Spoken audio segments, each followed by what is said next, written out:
Eu acho que também tem essa questão pessoal, né? É, Como que você regula a sua temperatura, como é que você lida com isso? isso é verdade.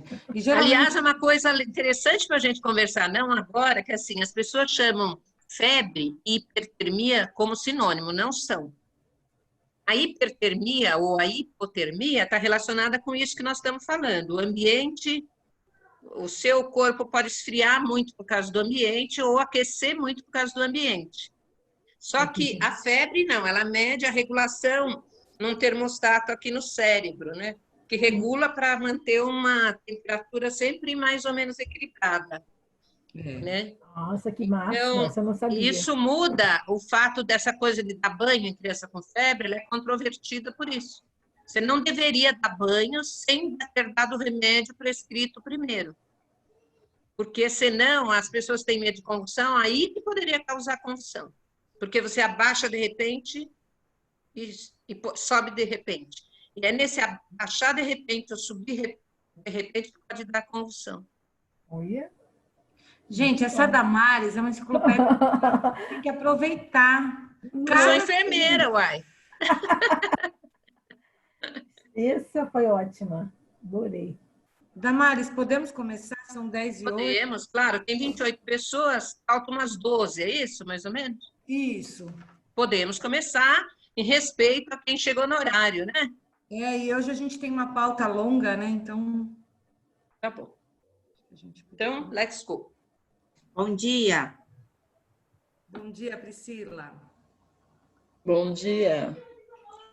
Bom dia. Bom dia, Raquel, Ana Bom Clara, dia. Janaína. Bom dia. Bom Bom dia, Silvana. Bom dia. Bom dia, Jailton. Jailton, você estava no primeiro? Deixa eu lembrar. Eu acho que eu participei sim. Mas estava quietinho, então, né? Tem eu e tem a Kátia também que está participando. Aí, às vezes, a gente tem que ficar revezando o atendimento aqui na escola. Aí a gente tem que ficar saindo e voltando toda hora. Entendi. Entendi.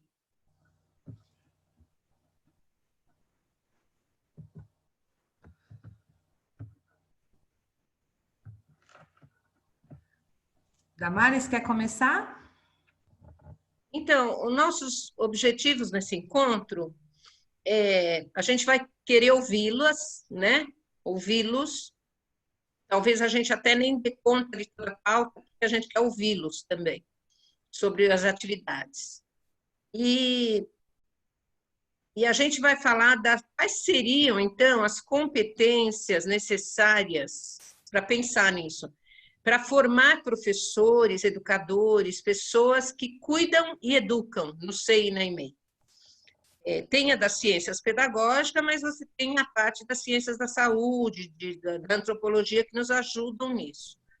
E refletir, principalmente, a diferença entre promoção à saúde, que é o grande papel do SEI e da EMEI, né, promover a saúde, mas acaba também prevenindo doenças, às vezes ajudando a tratar, controlando, né, não apenas as transmissíveis ou acidentes. Quando eu falo disso, por exemplo, uma criança que é obesa, a dieta, a alimentação do CME vai ajudar a controlar essa obesidade, ou necessariamente, não é só doença transmissível.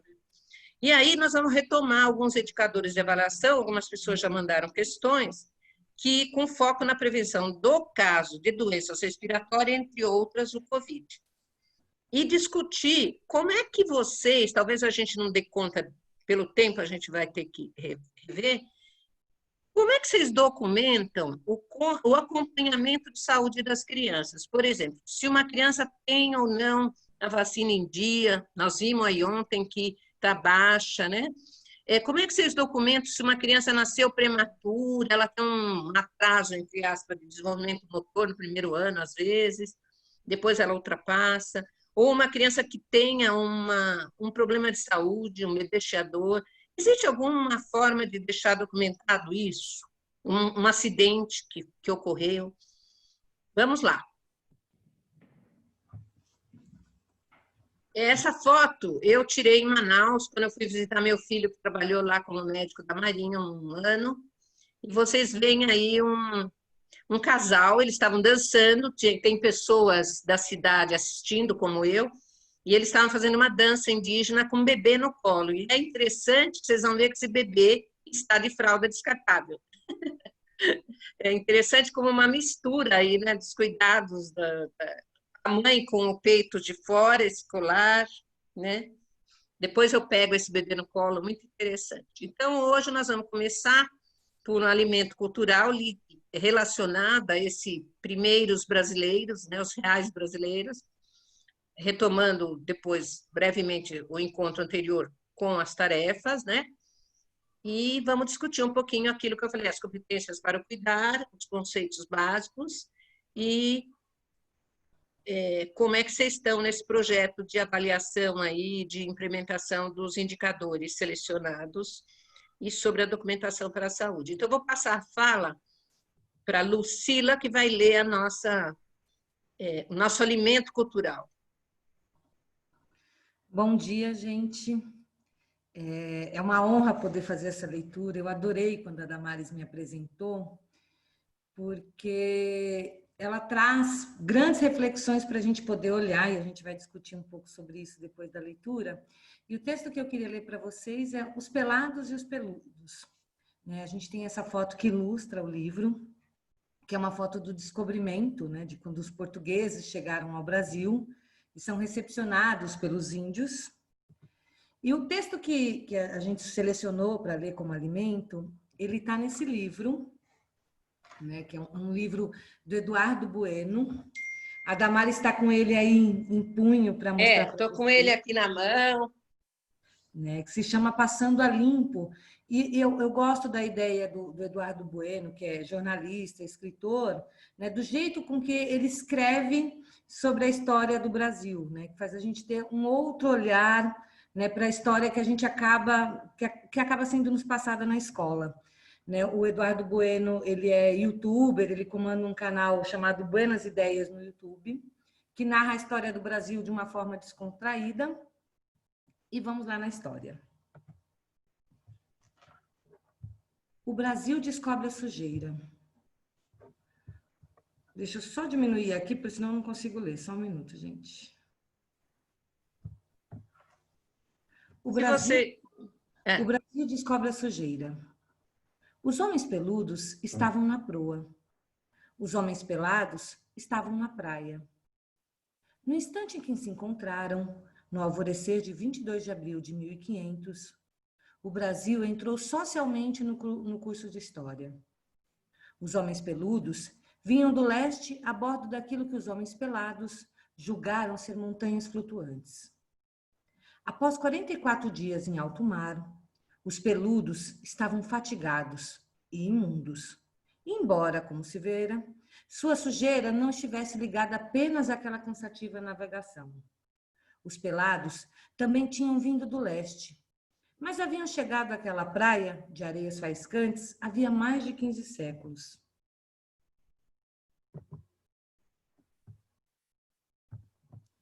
Os peludos tinham barbas e vastas cabeleiras cebosas.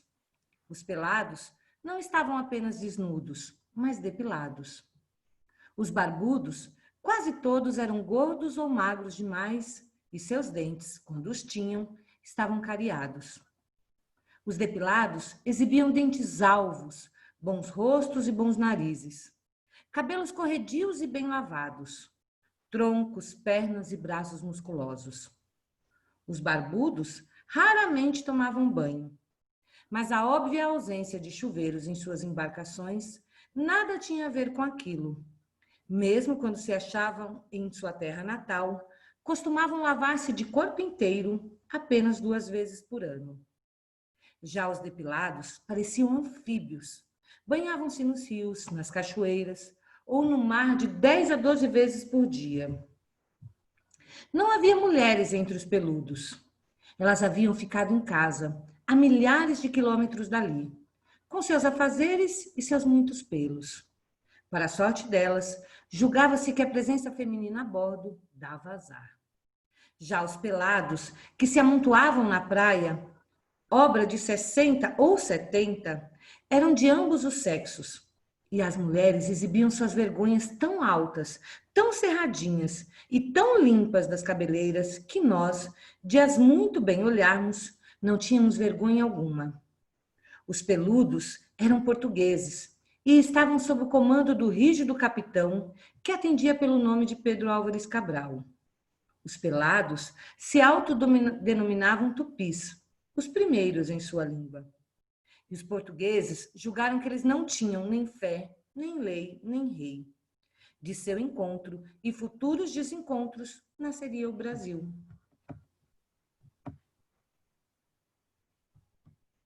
Damares? Então, esse texto eu escolhi porque eu sempre começo, às vezes, meus cursos no Vera, tudo lendo esse texto, porque tem a ver, é uma proposta para vocês reverem um pouco a nossa noção de sujeira, de limpeza, de higiene, ou do que a gente chama, às vezes, de higienismo, de uma forma equivocada. Então, às vezes a gente tem um julgamento da família ou do outro, de outra etnia.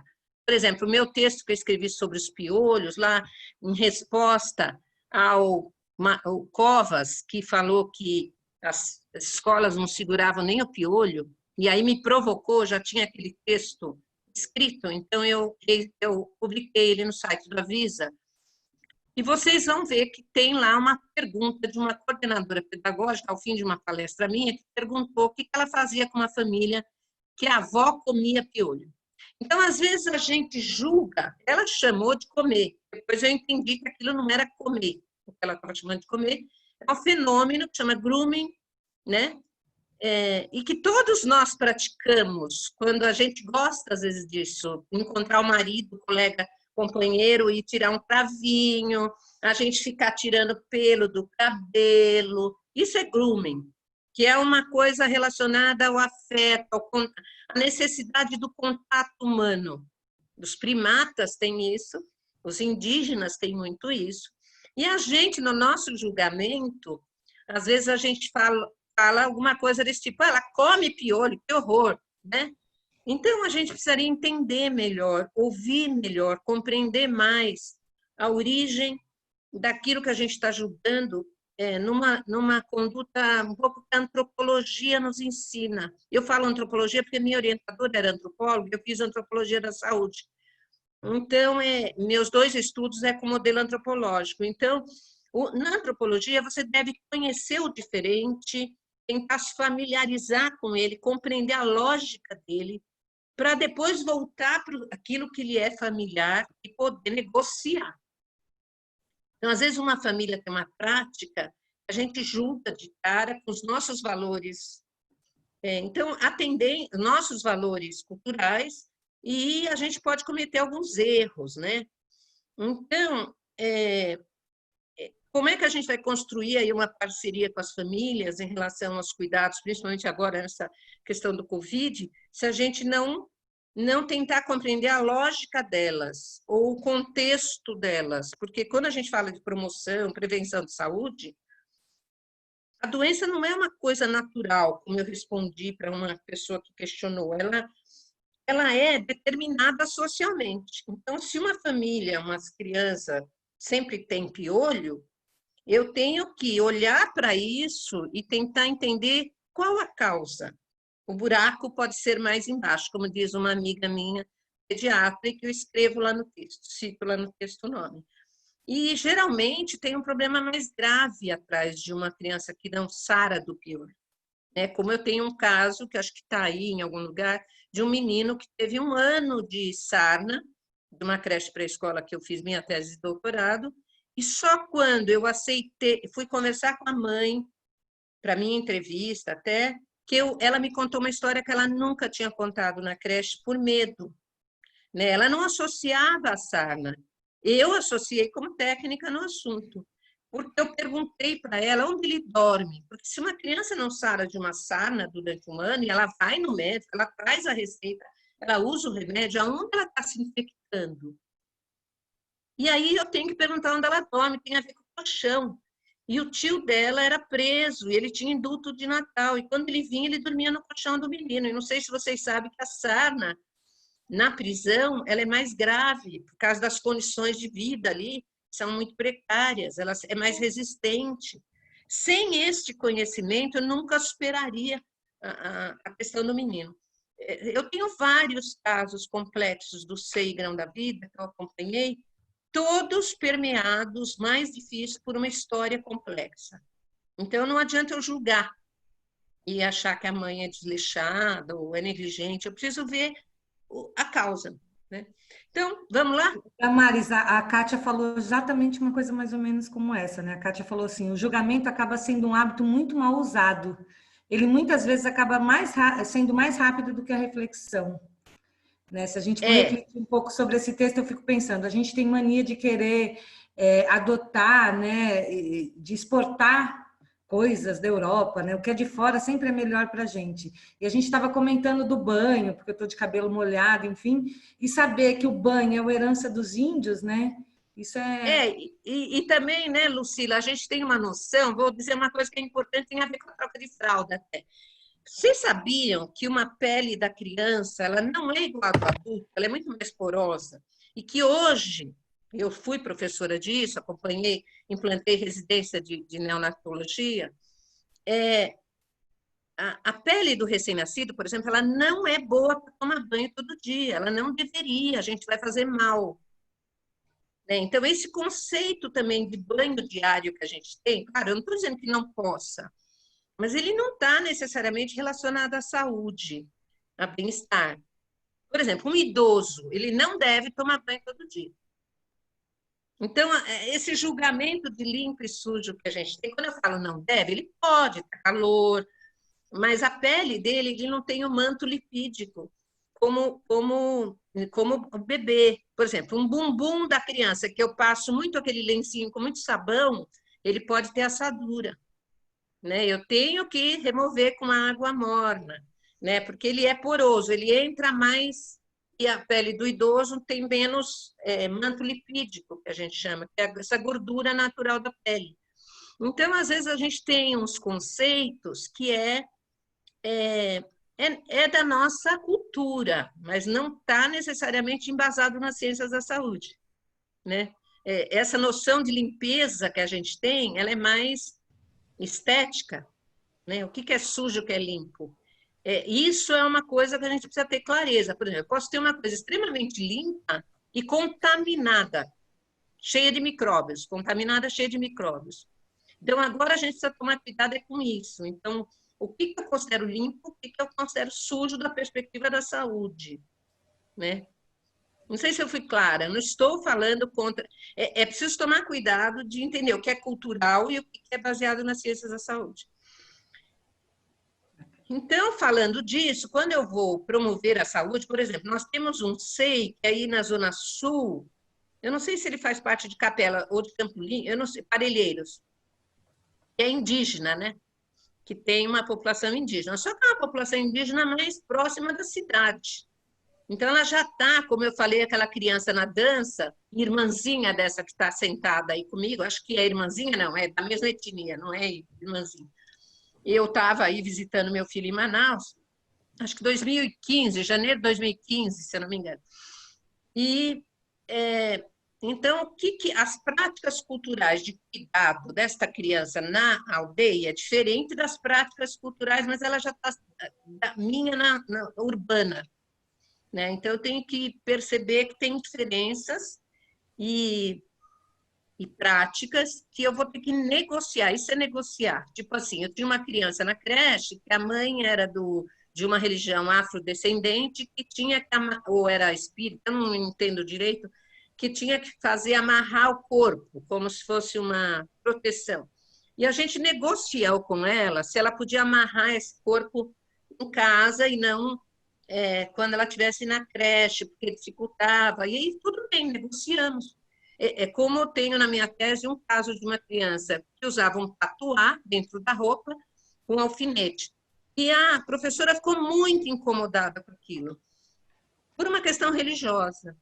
E, na realidade, ela não conseguiu falar isso para a mãe e ela falou para tirar porque era perigoso. A mãe tirou, mas, em compensação, ela ficou obcecada por agasalhar a criança. Ela transfere aquilo que tem uma eficácia simbólica para ela de proteção para uma atitude que aquele grupo aceita, mas que para ela pode não ser eficaz, né? E a professora poderia ter pedido para ela dar uns pontos, em vez de tirar. Se ela está preocupada com o alfinete, era aquele alfinete de gancho, quando usava a fralda de pano, ainda, não sei se ainda existe aqueles alfinetinhos. Existe, né, para pôr num broche. Ela podia ter falado, a senhora tira do alfinete e dá uns pontos, né? Não precisa mandar tirar. Então, a gente precisa tomar cuidado com essas... isso que eu chamo de negociar. O que é possível fazer? Se a mãe, por exemplo, não tem como lavar o lençol, se eu pedir para lavar o lençol, sei lá, 2 vezes por semana, 3 vezes por semana, todo dia, e ela mora num lugar que não tem a mínima condição, como é que eu vou negociar isso? Como é que eu posso ajudar nessa situação, né? Para negociar, eu tenho que me colocar no lugar do outro, mas eu não posso ficar no meu lugar do outro, eu tenho que voltar para o meu lugar depois para poder... isso que a gente chama em antropologia do familiar e o estranho, né? Se eu ficar numa tribo muito tempo, eu viro indígena, viro assim, aquilo vai ser familiar para mim. Não, eu tenho que voltar para a minha cidade, meu meio, para poder ajudá-los depois negociando, né? Então, a gente queria ouvi-los agora sobre como é que foi, em cada participante, aí, a questão dos indicadores. Alguns já mandaram a gente responder, outros eu respondi ontem, as tendências. E tem uma questão, numa dos questionários que nos mandaram, uma das questões, que eu fiquei intrigada, e a Lucila também. Eu não lembro quem foi, você não quer porque a pessoa fez, não precisa falar o nome, mas assim, a pessoa falou assim, ó, tal coisa e tal coisa, eu estou preocupada, porque eu entendi que ela falou que não tinha tido aquela demanda, eu acho que era de aleitamento, e a outra era de uma outra questão lá, mas o resto está tudo verde. E a gente ficou pensando o que significava, estranhando, assim, no sentido de entender essa lógica da expressão dela. O que ela quis dizer com tudo verde? É porque está tudo bem? Ou é porque verde está imaturo ainda? Vocês estão verde no sentido de uma manga que esteja verde, no sentido que ela precisa amadurecer. Eu queria ouvir um pouco vocês. Acho que, antes de mais nada, a gente queria agradecer, né, o Fórum do Grupo 1. Né, a gente tem a Josiana, a Ana Paula mandou uma lista das perguntas que eles estavam pensando e que estavam mexendo, né, Ana Paula? Né, a Gisele, uma turma mandou ou os indicadores que estão olhando, ou as perguntas que passaram a pensar. Então, queria agradecer, gente, dizer para vocês usarem o fórum, né? Na medida do possível, a gente vai responder essas questões. Diga, Damaris. E, Lucila, você mandou as minhas respostas para a Ana Paula? A da Ana Paula ainda não mandei, porque eu queria esperar o encontro de hoje para mandar. Tá, eu já respondi algumas, Ana Paula, mas eu não corrigi, não é? Eu queria até transformar lá num texto, mas eu não tive tempo, entendeu? Só respondi assim, em amarelo, em vermelho, conforme no meio do questionário, sabe? Assim. Que as suas perguntas, Ana Paula, foram tão interessantes que a Damaris pensou de produzir um texto, porque, na verdade, as suas perguntas, eu acho que é legal quando vocês participam no fórum, que a pergunta de vocês podem se transformar num conteúdo maior, né? Por exemplo, nós temos na sexta-feira, aliás, não percam, um webinar com a Damaris, que a gente está chamando de cuidado com o corpo, mas para a gente falar justamente dessa questão tão forte, né, e pulsante, que é a troca de fraldas, que é o uso do banheiro para os maiores, enfim. Né? Então, a ideia da participação dos fóruns é também produzir conteúdos que sirvam para todos, né? E até provocando, né? Como é que vocês acham que surgiram as fraldas, né? Aí a gente vendo o povo indígena, né? Como é que era nos tupis, né? É interessante. Mas vamos lá. Agora queremos que vocês abram um microfone e contem para a gente desses comitês. Queria ouvir um pouco.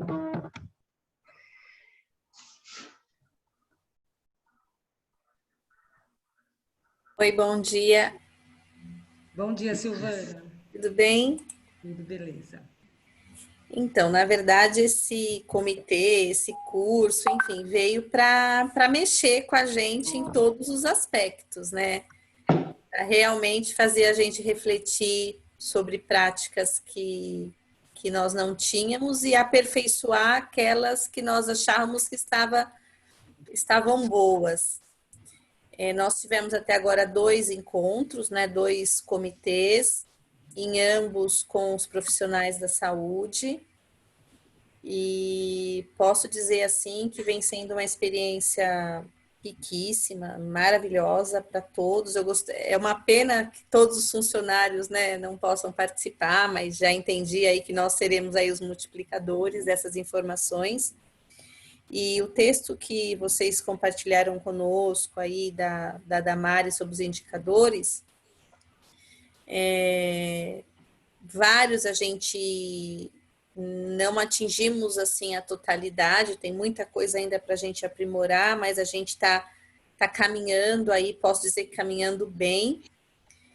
E o que nos chamou a atenção assim na nossa rotina lá no SEI é em relação à qualidade do tempo com alimentação e também a qualidade do tempo em relação a esse autocuidado com as crianças, porque eu percebo que quando a gente leva isso para os professores, né, a gente se apega muito o quanto essa rotina do SEI é corrida, o quanto a gente está sempre olhando para o relógio e acha que nunca vai dar tempo e acaba perdendo um pouco a qualidade desses momentos. Então, nós estamos nesse momento, assim, refletindo muito sobre isso para que esse retorno seja diferente em relação a isso, porque eu sinto que talvez a nossa organização não esteja certa, claro, porque o tempo acaba comendo momentos que poderiam ser de muito mais qualidade do que vinham ocorrendo. Então, eu até escrevi isso lá no fórum, que para a gente, no momento hoje, é uma organização de tempo, de espaço, porque, principalmente em relação aos horários das refeições, a gente achava que estava acontecendo tudo muito corrido, a gente tem 270 crianças, e aí acaba realmente tendo que ir rápido, porque tem a outra turma para vir almoçar, se demora muito, eles ficam com fome. Aí a gente está estudando de colocar mais refeitórios nas áreas externas, já vai ajudar em relação ao Covid, mas também em relação à qualidade desse tempo, para que as crianças possam ter um tempo maior no refeitório, sem pressa de se alimentar. Então, esses indicadores, nesses aspectos que eu citei, são os indicadores que a gente precisa aí dar uma atenção um pouco maior. E a gente hoje, analisando um todo, culpa, assim, entre aspas, né, a nossa falta de tempo, falta de espaço, mas já estamos aí tendo um olhar diferenciado para tudo isso. É isso. Eu vou só provocar uma coisa, que alguém, o Jailton, colocou uma questão aí, e aí eu fico pensando assim, só para continuar ouvindo vocês.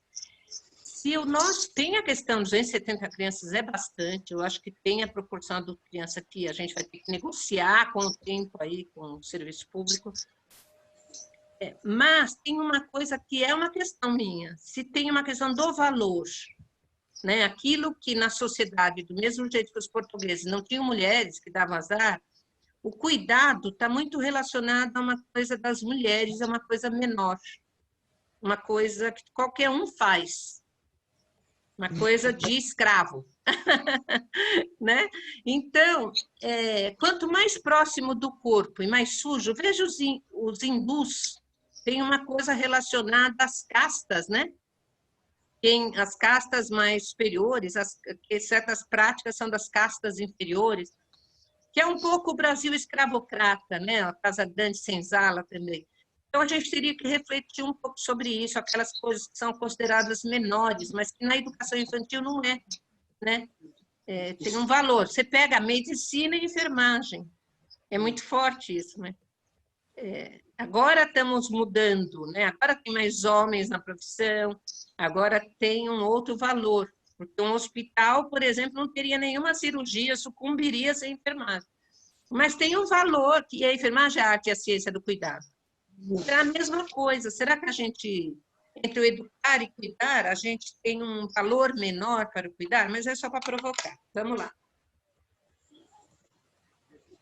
Tem mais, gente? Posso falar? Pode, Ana Paula. Moça, Bom dia. É verdade. Então, em debate lá, né, em discussão no fórum, aí nós chegamos a essas conclusões aí. Precisamos esclarecer essa ideia de lava lençol quantas vezes por semana, os cobertores, né? Porque nós já temos essa prática dentro do espaço. Então, foram surgindo. Mas essa prática já é feita. Mas, e agora, pós-pandemia, como será feito? E aos poucos nós estamos construindo. Vamos mandar a pergunta ou vamos já falar que já temos essa prática dentro do espaço? E assim, conforme fomos discutindo no fórum, ficou resolvido. Vamos pedir a ajuda delas, né, em relação a isso. Porque apesar de estar sendo sempre uma prática dentro do nosso SEI, dentro do centro social, nós temos muitas dúvidas, né? Pelo momento da pandemia, e então fica-se aquela questão no refeitório, como que vai ser a alimentação. Então, nós estamos construindo no dia a dia e, ao mesmo tempo, com muitas dúvidas, né? Aquela insegurança, será que continua o refeitório com quantas crianças numa mesa, né? Então, tudo isso foi levantando essa dúvida. Aí, fizemos umas 4 sínteses, e aí, no final das contas, nós juntamos todas, e agora vamos criar as perguntas. Eu sei que foi uma construção muito bacana, porque vieram ideias, né? Até dos outros 6 mesmo, nós compartilhamos as dúvidas, como nós teríamos que fazer isso de agora em diante. E aos poucos nós estamos construindo aí essa lista de perguntas, né? E eu acho que é muito interessante vocês falarem sobre isso, porque é alguma coisa que, na resposta de vocês, vai nos nortear, né? Nos ajudar a construir esse novo normal dentro do SEI, né? Eu acho que hoje nós vamos tentar aprofundar um pouquinho a noção da transmissibilidade. Isso eu gostaria de fazer hoje, né, Lucila? Legal. Porque isto é que vai dar o que a gente chama, também tem um texto da Visalá lá no site, que eu chamo de conhecimento que salva, que me dá elementos, até na minha casa, para saber, estou exagerando nisso, preciso tomar cuidado, o cara veio consertar a janela, como que eu acho aqui? É esse conhecimento da transmissibilidade com segurança. Exatamente. Né, que a gente tem. Acho que é legal você falar das perguntas, Ana Paula, que acho que a gente se perde quando a gente não tem perguntas.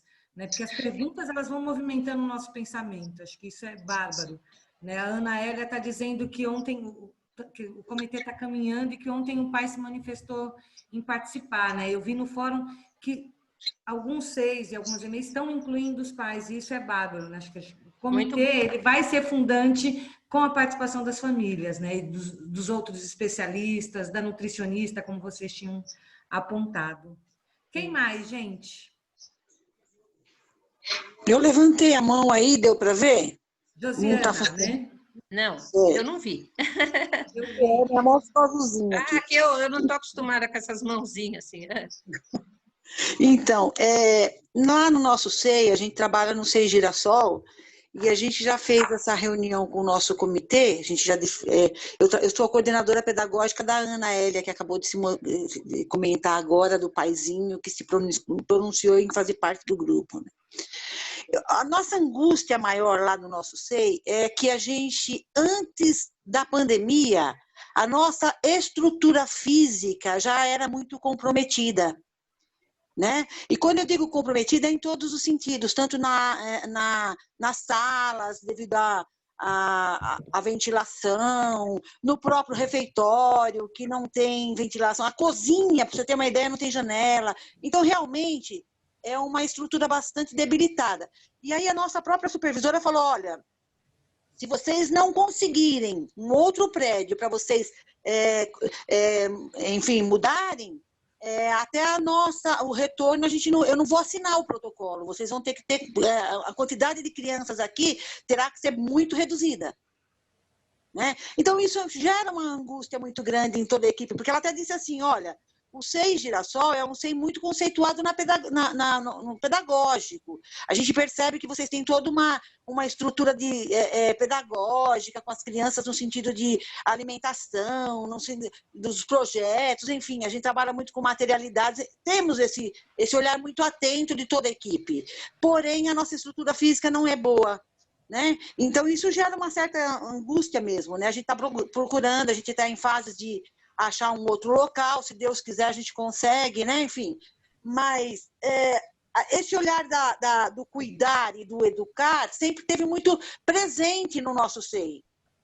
Né? Tanto que as professoras ela tem esse cuidado, a criança chegou com uma bolinha diferente na perna, a gente, antes da mãe sair, a gente já conversa com a mãe, se a gente não consegue conversar naquele momento, já direciona essa mãe para ir conversar na diretoria, falar com a coordenadora, ou falar com a diretora, enfim, a gente sempre tem essa parceria muito forte no cuidar e no educar, porque a gente sabe que realmente é indissolúvel. Mas a questão também da alimentação, como o nosso refeitório sempre é um refeitório pequeno, a gente sempre coloca o projeto de alimentação muito forte. Então, todas as semanas, as professoras colocam uma alimentação que compõe essa refeição da criança, porque às vezes a criança, a gente serve 5 refeições por dia, como todas as outras creches, né? Mas nem sempre a criança quer comer naquele momento. Então, por isso que a gente também tem essa questão do projeto alimentação, da gente poder realmente apresentar novas frutas, apresentar novas texturas, enfim. Mas é isso, a questão maior nossa de dificuldade é a estrutura. Quando a gente pensa em parque, puxa, como é que a gente vai levar essas crianças agora em parque? Quando a gente pensa na entrada do SEI, que precisa ter aquela torneira, todas as salas têm que ter essa torneira, então a gente fica um pouco angustiada, porque a gente sabe que precisa mudar, né? Mas nessa linha, mesmo assim a gente conversa entre todos e a gente sabe o que precisa ser feito, e a gente tem isso muito, muito claro, né? Que a gente precisa ter essa unidade, né? Todo mundo tá junto no mesmo objetivo para que a gente consiga ter o nosso melhor sempre resolvido. É isso. Ana ou Ana Hélia, né? Josiana. Josiana, você é conveniada? Isso. Você é indireta? Nós somos parceira. Parceira. Então, eu acho que eu compreendo, e é isso que eu compreendo. Eu trabalhei, por exemplo, no hospital. A prefeitura me demitiu quando eu era chefe de uma equipe de família menor, em 87, porque eu apoiei a greve. E aí, eu era chefe e fui demitida. E aí, eu arrumei emprego no hospital, que era novo, em São Paulo, no Ibirapuera, e que tinha uma estrutura física péssima. Não tinha oxigênio, aspirador, é uma coisa básica para o hospital. Então, eu entendo você. Mas para o Covid, para as outras doenças respiratórias, realmente a ventilação é essencial. Então, mas a gente vai ter que lidar com a vida como ela é. Eu não acho que dá para dizer, vamos ter que pensar. O que eu ia sugerir é que a Elza Corse, por exemplo, nos mandou uma foto de uma pia com pedal, inclusive feita de um jeito muito barato, por um zelador de uma creche de Campo Limpo, se eu não me engano, né, Lucila? Isso. A gente tem um modelo, ele poderia ajudar, é barata, a resolver essa questão das pias lá fora. E você vai ver que vai diminuir uma que tá também. Sendo vendida também na Leroy, não sei se vocês viram. Tem soluções mais simples, né? A gente pode tentar pensar junto, né? Mas, claro, tem os limites. É como eu falo de uma mãe. É diferente de vocês, são um serviço público. Mas tem os limites, às vezes, de uma família, por exemplo, da casa. Ela quer fazer, mas não pode. Né? Não tem outra casa, não tem onde secar roupa. Então, a gente vai ter que pensar. Isso é uma responsabilidade, não é só de vocês, mas do próprio município. Né? Nós vamos ter que pensar como é. Minha filha é professora de música num aniversário particular de Pompeia, e eu fui lá afetivamente fazer uma palestra para os professores, bem antes do Covid, fiquei chocada com a estrutura. Né? A estrutura física, eles estavam mudando de casa. É um berçário particular. Então, a gente sabe que tem muitas questões de estrutura que esse é o maior desafio mesmo, a arquitetura. Acho que esse é o maior desafio. A Janaína falando em desafio, né? A Janaína falou que eles tiveram dificuldade de incluir a equipe da cozinha e a nutricionista, né, justamente porque eles alegaram que estão com um contrato suspenso, né, e que não poderiam participar. Então, como é que a gente organiza um comitê sem o pessoal da cozinha, sem os nutricionistas. Acho que tem aí, a Josiana falou um pouco de que cuidar e educar são indissociáveis, mas o quanto de fato a gente não está deixando cuidar de segundo plano, né? É uma... Eu não digo nem que as unidades, né, Lucila, mas me parece que o município deixou de lado um pouco isso, não olhou para essas questões de infraestrutura que sem ela não tem, é difícil cuidar. Mas eu acho que a gente podia pensar também, o que eu sugiro é que vocês documentem. Documentem, assim, identifique os problemas e tente fazer um documento mesmo, dizendo o que é possível, o que não é possível, para vocês terem documentado e depois negociar com o município, né?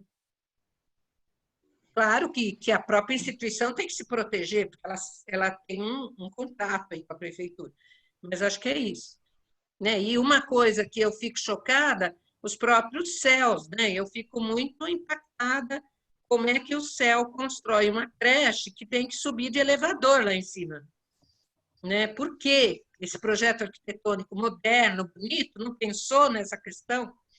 Porque os bebês para ir para o parque é muito mais complexo.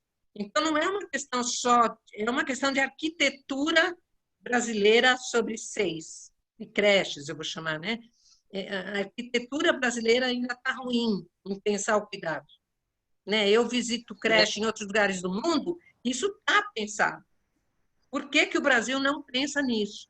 Né? Eu, a Zilma de Moraes, estivemos em creche Paris, por exemplo, e nós falamos, nossa, porque eles têm uma arquitetura super avançada dos trocadores, que protege o professor de lesões de coluna, né? É muito interessante. Por que a gente não tem essa arquitetura avançada nesse sentido?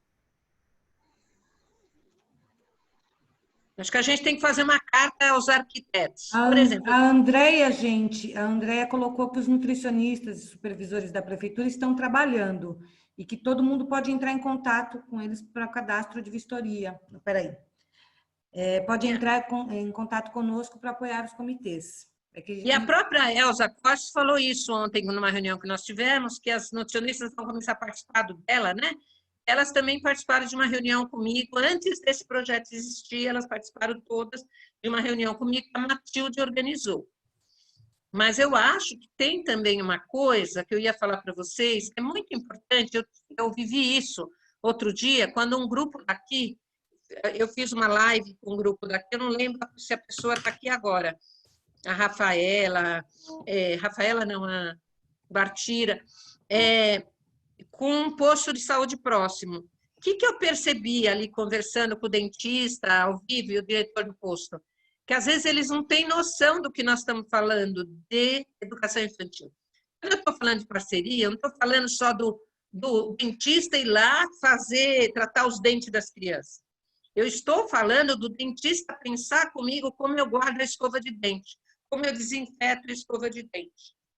Né? Que foi essa a pergunta que eu fiz para ele, e ele respondeu uma pergunta sobre os talheres que eu fiquei assustada, e o diretor veio ajudar na resposta. Então, não é porque ele não sabe, ele sabe daquele lugar que ele trabalha. Então, você, como pedagogo, tem que ajudá-lo a pensar o que você quer discutir com ele. É isso que a Rita Coelho falou no podcast dela. A educação infantil tem que assumir esse lugar, de pensar os protocolos de saúde junto mesmo. Não, mas olha, esse jeito que você está propondo não funciona. E nessa estrutura que eu tenho aqui, eu não tenho essa dificuldade. Então, pensa comigo.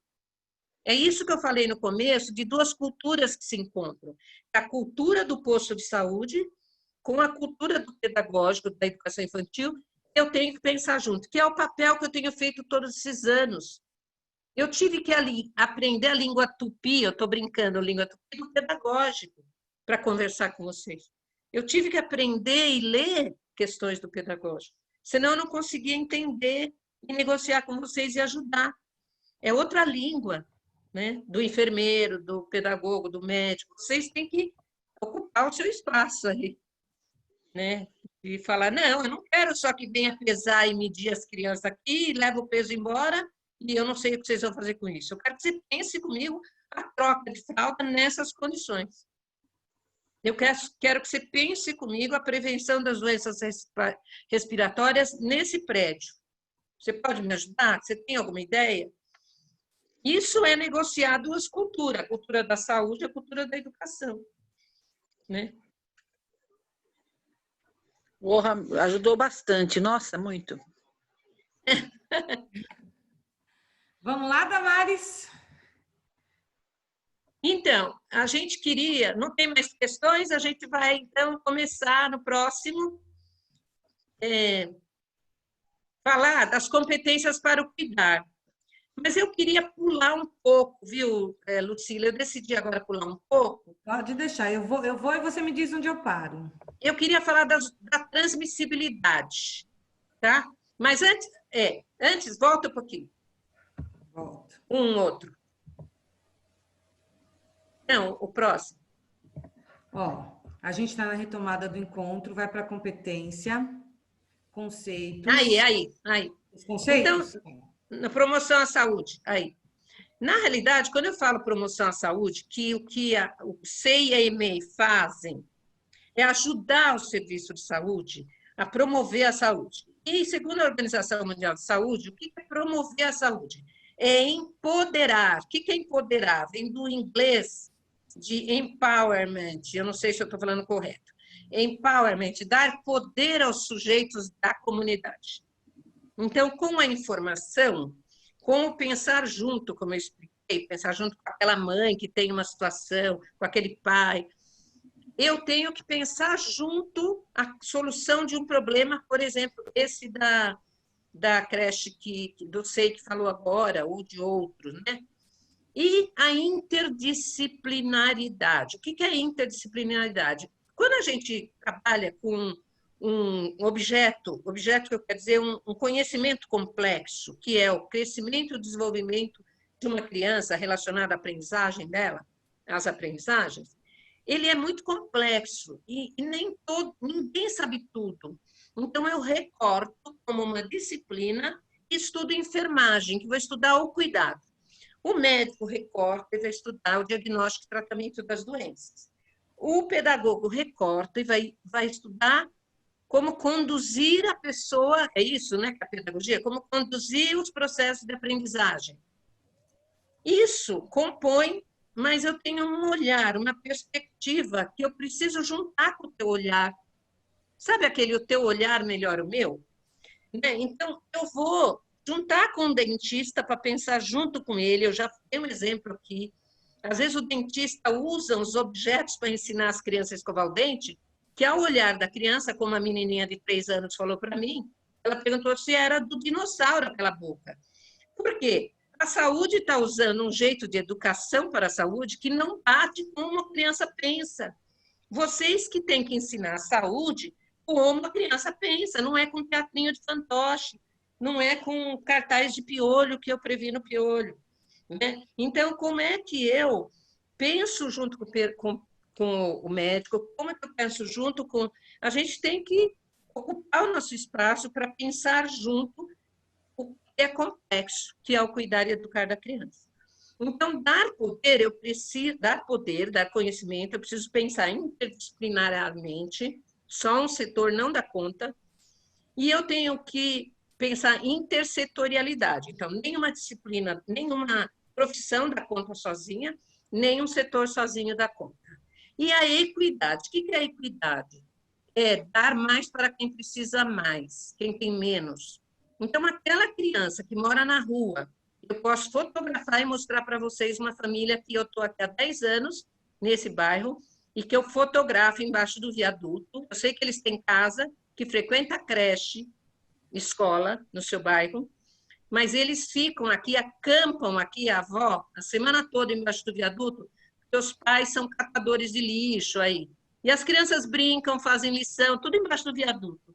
Então, para essa criança, quando ela vai na creche, talvez ela precise de cuidados mais, às vezes tomar um banho, e a outra não. Eu não sou a favor de banho para todo mundo, mas para alguns, porque isso onera muito o professor. né? Então, e o banho é uma prática cultural doméstica na nossa sociedade. Então, eu não estou em Roma nos banhos coletivos. Então, eu poderia negociar as famílias que as crianças vão tomar banho, as crianças que não vão tomar banho. Então, eu tenho que pensar na equidade. Qual é aquela criança que eu vou ter que ir junto pensar a questão do piolho, por exemplo? Né? Porque o último caso que eu vi, a mãe tinha um problema psiquiátrico sério. Então, não adianta eu ficar preocupada com o piolho, eu tenho que pensar com o posto de saúde e com o serviço social a questão da mãe com problema psiquiátrico. E eu tenho que organizar os serviços, que é isso que vocês estão fazendo agora, né? Organizar os serviços, por exemplo, como que vocês vão se organizar para esse cuidado, assim como o posto de saúde vai ter que se organizar, o programa de saúde na escola, para atender as demandas de vocês diante das suspeitas de Covid, por exemplo. Eles estão preparados para isso? Eu não estou falando para entender do Covid, mas para pensar junto com a educação infantil. Porque não adianta só falar para a criança, vai para casa, vai para casa. Né? Eu tenho que pensar junto, e como que eles vão, que é outro dia que a gente fez com o pessoal da Bartira, conversei com a enfermeira, o diretor do posto online, e eles falaram, não, que eu acho, por exemplo, que com o Covid deveria ter uma forma de comunicação online de vocês, talvez, de manhã, quando as crianças chegassem, na dúvida, né? Poderia pensar junto, como é que vocês vão fazer? Não adianta mandar todas as crianças para o pronto-socorro, se tiverem febre, só vai piorar a vida delas, só vai aumentar o Covid. Então, nós vamos ter que pensar junto essa organização do serviço junto.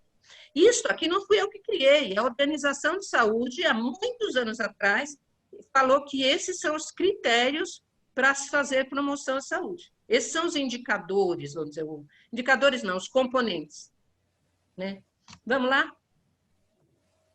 Agora, para prevenir ou tratar ou controlar a doença, e não é apenas transmissível ou acidentes, eu preciso pensar em ações específicas para cada agravo. Agravo é o nome que a gente fala de um problema de saúde que necessariamente não é uma doença, por exemplo, um acidente. Então, para cada agravo, por exemplo, câncer de colo de útero, tem uma ação específica que é fazer o Papa Nicolau, a vacina, né? Para evitar acidentes, é o cinto, a cadeirinha de segurança, acidente de trânsito, evitar acidente com as crianças, a aspiração, a morte súbita no berço. Então, eu tenho que pensar os erros de medicação em creches, eu tenho que pensar como é que eu vou prevenir o engasgo, como é que eu vou prevenir a morte súbita no berço. Só para vocês terem uma ideia, eu conheço uns 4 ou 5 casos de creches, inclusive hospitalares, de nome, que a criança na Unicamp morreu o primeiro dia da adaptação na creche. Por quê? Tem a ver com o jeito que eu ponho ela para dormir. Criança menor de 1 ano não pode dormir de bruço. Ah, mas ela está em casa, ela dorme. Nós vamos ter que mudar e pôr um suporte. Não pode. Eu posso explicar depois por quê. Está associada à morte súbita. A morte súbita não está associada só a isso. Mas um processo de adaptação, como que uma criança morde na Unicamp, primeiro dia de frequência, ela estava sozinha aos 4 meses, a mãe não estava lá no processo de adaptação, o pai ou a avó, tem algo errado no acolhimento. Então, outra coisa, a cárie, né? É uma doença, então eu vou pôr flúor na água. Por exemplo, a minha geração, eu mesmo tenho implante, tinha muito mais cárie que a geração atual, porque não tinha flúor na nossa água. Agora tem. E associado à higiene bucal, associado à redução de doces. Aí nós temos bebês que vocês devem conhecer, que chamam de bebês chiadores. O que é o bebê chiador? É o mesmo que no adulto, depois de 7 anos, a gente chamaria de asma. Mas como o pulmão da criança cresce, pode ser que ela não fique asmática, ela tem essas crises de asma, que a gente chama de bebê chiador, na primeira infância e depois suma com o crescimento do pulmão dela. Mas muitos vão se tornar asmáticos. Ou tem os como eu, que tenho rinite. Eu perdi totalmente o olfato. E não porque eu tive Covid, eu já vinha perdendo por causa das minhas rinites. Então, dá sequelas, né? São os alérgicos, como eu, que quando muda o tempo, ele vai ter sintomas respiratórios. Né? Esses bebês chiadores são chamados todos aqueles que durante 3 meses tiveram dentro de 6 meses, tiveram 3 episódios de broncoespasmo. A varíola, por exemplo, a poliomielite. A varíola foi uma doença que eu tomei vacina, que sumiu no mundo por causa da vacina. Pode voltar? Só se for uma guerra biológica. Pode voltar, talvez, um dia. Né? A poliomielite. A gente estava quase erradicando. O sarampo, que aí está voltando. A catapora, que no meu tempo não matava crianças, mas crianças em ambientes coletivos morrem com mais facilidade. Então, para essas doenças, eu tenho as vacinas. As viroses gastrointestinais. Morria muita criança com diarreia. Com a vacina do rotavírus, melhorou. Né? A dengue, a chikungunya, Pinheiros agora está lastrando pernilongo, né? Vamos ter mais dengue por aí. O Zika vírus, que causou a microcefalia. Então, eu estou falando disso porque cada doença tem um jeito de prevenir. Então, isso é diferente de promoção à saúde. Promoção à saúde é tudo que vocês fazem na educação infantil, é cuidar bem. Promoção à saúde é desenvolver bem e cuidar bem. Por isso que é cuidar e educar. Então, cuidar e educar, a educação também faz parte da saúde. Se eu não educo uma criança, se ela não pode brincar, se ela não pode aprender, como é que ela vai desenvolver o cérebro dela? Então, ela não vai ser saudável. Né? Próximo. E aí, eu queria cair um pouquinho, falar um pouquinho para vocês. Tem outro slide? Tem, né? Falar um pouquinho para vocês do que vocês sabem sobre a transmissão das doenças. Quais são suas dúvidas?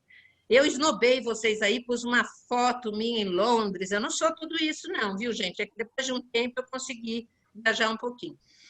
Essa bomba, eu falava assim, o dia que eu for para Londres, eu quero uma foto nessa bomba. Eu aprendi na saúde pública que nesse espaço de Londres tinha um lugar que, em 1854, Londres quase sucumbiu por causa da cólera. E nesse tempo não se sabia que tinha micróbios. Não tinha micróbios, não tinha microscópio, ninguém não é que não tinha, ninguém via. Então, eles achavam, e daí vem o nosso preconceito, às vezes, por certos cheiros, eles achavam, os médicos mais poderosos, achavam que o que causava a doença eram os maus ares, os miasmas, era a teoria miasmática. E o John Snow era um médico lá, e ele começou a levantar uma hipótese. A partir daí, ele fundou que hoje, no Covid, estão fazendo aquela coisa que a TV Globo faz toda noite, lá de mostrar a média das doenças. Vocês têm acompanhado, a média do Covid está aumentando, diminuindo, a média móvel, quanto número de casos. Se chama epidemiologia. Epi de em cima, demo de população e logia de estudos sobre uma população. É o estudo sobre a distribuição de uma doença ou de um acidente, não é só doença, como eu mostrei, numa determinada população. Então, eu vou mapear. E isso agora para o Covid vai ser muito importante que vocês consigam ter esse registro, se tiver um caso, quem essa criança teve contato, não só na escola, mas na sua casa, a sua casa com quem, do posto que vai ter que fazer isso. Damares, isso é epidemiologia. Tem alguém que levantou a mão? Pode falar. Quem é? Ei, deixa eu ver aqui. Sou eu, Daniela. Bom dia, Damares, Lucila, pois pessoal. Não. Daniela. Você perguntou, Damares, sobre as nossas dúvidas. Se você puder falar um pouquinho sobre essa questão da carga viral, sabe? Em quais situações, no cotidiano, né, na escola, enfim, a criança está exposta a uma carga viral maior, né? Se ela tiver em contato com uma superfície ou outra pessoa que esteja contaminada. E quais medidas a gente pode, né, tomar para evitar essa exposição a uma carga viral maior, né? Enfim, queria entender um pouquinho mais sobre isso, né? Que eu tenho algumas dúvidas, né? Então, eu vou até parar aqui um pouquinho, te responder e a gente continua. Certo, a carga viral, esse nome carga viral não é só para vírus, tá? Eu uso carga viral como uma expressão de dizer é uma quantidade de micróbio, é sempre um micróbio, maior naquela pessoa. Então, ela elimina mais micróbios quando ela respira, depende da via de transmissão da doença. Isso que eu queria que ficasse muito claro para vocês hoje, sobretudo por causa do uso da luva, né? E desse IAUE que ficou em termos do Covid, exagerado, e que teve um autor que chamou até teatro da higiene, né? Existe hoje uma quase histeria em relação à questão das superfícies, e a gente está esquecendo o principal. Qual é a via de transmissão do Covid? É respiratória. Eu não tenho outro jeito. Se eu respiro por onde? Qual é o meu aparelho respiratório? Se vocês quiserem aprofundar isso com os seus funcionários, existe um vídeo que eu passei na pedagogia do National Geographic, tem tanto defesa e reparo, que eu já sugeri, como tem um que chamou aparelho respiratório. Isso também é bom para ensinar primeiros socorros, depois ensinar os sinais de perigo, né? Eu até respondi isso para a Ana Paula no questionário. O que é? Esse aparelho respiratório está de um jeito, o cara está nadando na piscina e ele vai mostrando o que é o aparelho respiratório. Então, começa no nariz, né? Vem o nariz, eu respiro o ar, encontro na garganta com a minha orofaringe. Isso também é importante para saber primeiros socorros ou para evitar engasgo, tá? A minha orofaringe aqui, que é o que a gente chama popularmente de garganta. E depois vem 2 tubos, né? Um para o estômago e o outro que vai a traqueia e os pulmões. Esse é meu aparelho respiratório. Então, se há uma doença respiratória, e agora talvez vocês estranhem, sarampo, varicela, que é catapora, essas doenças são de transmissão respiratória, não é aquela da bolinha na pele, ela não passa pela pele. É diferente do Coxsackie, aquela doença mão, pé e boca, ela é uma doença que passa por outra via, não é respiratória. Então, essas doenças, elas são doenças respiratórias que também se manifestam na pele. Mas do que o sarampo mata? Do que a varicela mata? De pneumonia. Não é as bolinhas na pele, entende? Ou meningite, ou a infecção vai lá para as meninges. Então, o que eu quero dizer é que vocês precisam... quando você está falando de carga viral ou carga bacteriana, é a quantidade de bactérias, a quantidade de vírus que uma pessoa elimina, porque ela está no auge do organismo dela, reproduziu já muito daquele micróbio e está eliminando muito.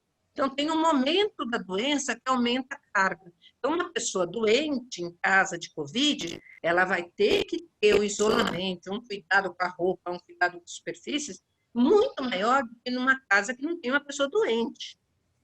E a pessoa que pode transmitir a doença, então você tem o vírus entra, aí, ou a bactéria, ela leva uns dias para se multiplicar no organismo. E aí tem uma diferença básica da bactéria que eu ia falar aqui de Londres. A bactéria, ela casa, eu brinco e falo que casa, não é que casa. Ela se multiplica, algumas bactérias, essas que dão diarreia, Shigella, que tem salmonela, que está no ovo, a cada 20 minutos, se ela tiver comida e temperatura suficiente para ela, morninho e gordura, aí eu vou chamar da sujeira, que não é a sujeira visível, é essa matéria orgânica, né, que é a gordura da pele, o suor, a cada 20 minutos, ela duplica a quantidade. Então, você imagine o risco que tem no preparo de um alimento. Por isso que quando você dá uma mamadeira para uma criança, depois de meia hora ela não quer mais a mamadeira, não pode dar a mesma mamadeira para a criança. Não pode pôr na bolsa, igual muitas mães fazem, no ônibus, e dar mais tarde. Porque a criança já contaminou essa mamadeira com as bactérias da boca dela. O problema é que a quantidade que estava na boca dela estava sendo controlada pela própria saliva dela. A hora que ela tira da boca e fica lá, as bactérias vão estar na mamadeira e tem leite. Tudo, proteína que a bactéria quer. Se você deixar 2 horas sem dar essa mamadeira, 1 hora, vai ter milhões de bactérias lá. Ela vai ficar doente. Eu não sei se eu fui clara. Isso é carga bacteriana. A mesma coisa quando eu falo carga viral. Qual é a grande diferença do vírus?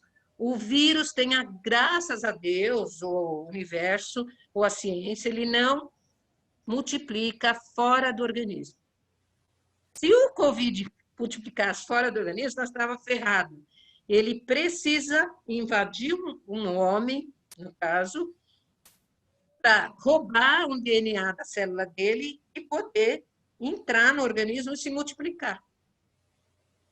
Ele precisa roubar uma parte do organismo, então ele só vai se multiplicar dentro do organismo. E eu não sei se eu respondi o que é carga viral, né? Então, o que tem se discutindo hoje é uma coisa que está polêmica ainda, e teve uma tradução errada, eu acho que de um texto da Lancet, e foi publicado pela Carta Capital, que confundiu muitas pessoas, se a criança teria mais ou menos carga viral. Depende do tipo, se ela é pré-sintomática ou se ela é assintomática. O que é assintomática? Assintomática é uma pessoa que não vai ter sintomas em nenhum momento. Ela ficou doente, você nunca descobriu, ela vai eliminar menos vírus do que o que tem sintomas. Até porque o que tem sintomas vai tossir, vai espirrar, vai escorrer o nariz com catarro mais espesso. Então, ele vai também ter mecanismo de eliminação. Esse catarro, ele é produzido pelo organismo como defesa. Ele está tentando se defender do vírus. Então, quanto mais sintomas, mais carga viral. Eu não sei se eu respondi. Respondi? Cadê a minha inquisidora? Esclareceu um pouco, Damares, é que a gente fica pensando em algumas questões assim no dia a dia, né? Que a gente sabe que as crianças, a maioria, né, elas não têm sintomas, e aí a gente fica se questionando, né? Se não tem sintoma, como que a gente identifica? Se esse vírus, né, a criança, no nosso... no protocolo que foi publicado, divulgado aí pela prefeitura, o inicial, não sei se agora vai ter alguma mudança, as crianças, por exemplo, de EMEI, de CEI, elas não precisam usar máscara, né, de acordo com o protocolo. Então, a gente fica pensando, se a criança não tem sintoma, ao falar, ela está, né, colocando, está propagando ali vírus no ambiente. A gente fica pensando, esses vírus, né, ficam suspensos no ar, não sei, também se você puder falar um pouquinho sobre isso. Isso expõe o outro a uma carga, né, viral, maior, enfim, essas coisas que vão surgindo, né, no dia a dia e enfim. Então, esse risco que você está colocando, todos nós corremos. Uhum. Todos nós que estamos em contato com o outro. Só tem um jeito de não correr. Se a gente virar caçador e coletor. Ou seja, a gente para tudo, não vai mais produzir comida, não vai mais fazer nada, e vamos para a floresta. Não vai ter floresta também, né? Mas eu estou fazendo piada, mas eu quero dizer assim, se a gente parar a sociedade, porque enquanto a gente estiver em interação, se a gente for para a caverna, cada um na sua caverna, vai ter assintomáticos e vai ter transmissão. O vírus, quando a gente fala circulando, é isso. O vírus está circulando. E mesmo aqueles que forem erradicados, vou te dizer, por exemplo, a poliomielite. Há um risco, tem países que voltam. A cólera, que eu ia falar aqui, era uma bactéria que quase destruiu Londres, sem saber que era um micróbio. E ela tem países que têm cólera. A única coisa que a cólera mata. E transmite pelas fezes, pela água, né? Isso que era a bomba de Londres, que o médico lá, para provar a teoria dele, antes de ter microscópio, ele quebrou a bomba. Por isso que o meu professor de saúde pública falava dessa bomba e eu quis tirar uma foto. Então, voltando, os vírus e as bactérias e os fungos, eu estou falando os parasitos da giardia, da lombriga, o tétano que mata, que não tem cura, a raiva, ele continua circulando. Qualquer deslize que a humanidade está tendo vários, tipo o meio ambiente, né? E eles continuam circulando. Então, o que faz a gente não adoecer tanto? Um termo que eu vou usar que chama precauções padronizadas. A AIDS, gente. Quando surgiu a AIDS, né? Esse termo precauções padronizadas surge com a AIDS, a OMS usa o termo precauções universais. que quer dizer isso? Eu não preciso saber se tem uma criança, em resposta a você agora, eliminando o vírus, se ela não tem sintomas, ela vai estar frequentando. Você também. Eu não sei se você vai estar eliminando o vírus nela, ou se o professor.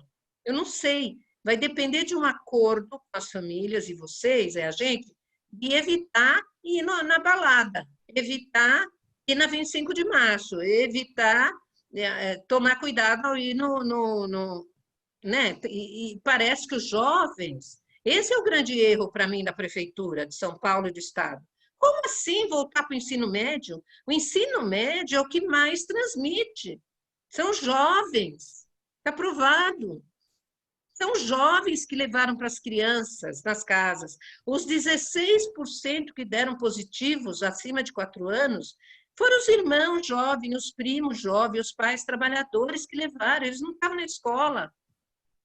É isso que eu quero dizer. Então, a gente vai ter que ter sempre a precaução padronizada que nós aprendemos até agora. Quando eu falo que nós aprendemos, pode ser que surja uma outra doença de outra forma de transmissão, que a gente vai ter que aprender outra precaução.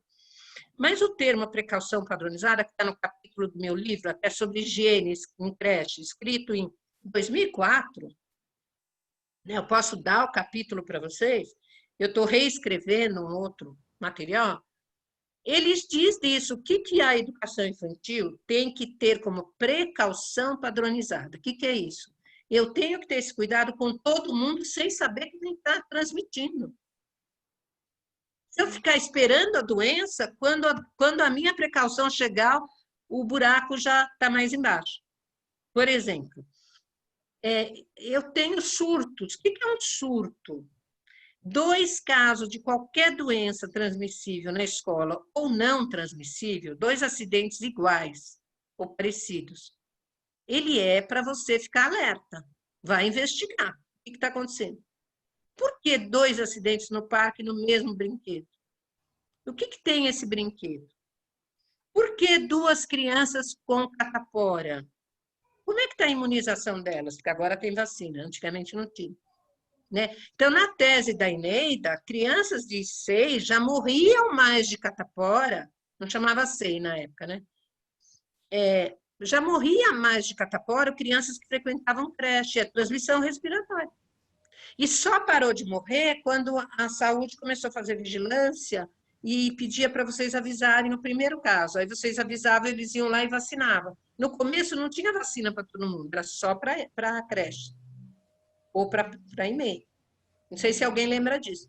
Agora, depois que o governo, uns 4 anos atrás, sei lá, 5 anos atrás, que pôs para todo mundo. Não tinha dinheiro para todo mundo, então só tinha vacina de varicela, que é a catapora, e mata. Né? Mata de pneumonia. Então, mata como Covid. Então, é isso que eu estou falando. Essa precaução padronizada que vocês têm que ter. Sempre. Eu não preciso saber quem está doente. Eu preciso trocar a fralda daquele jeito, seguro, sempre.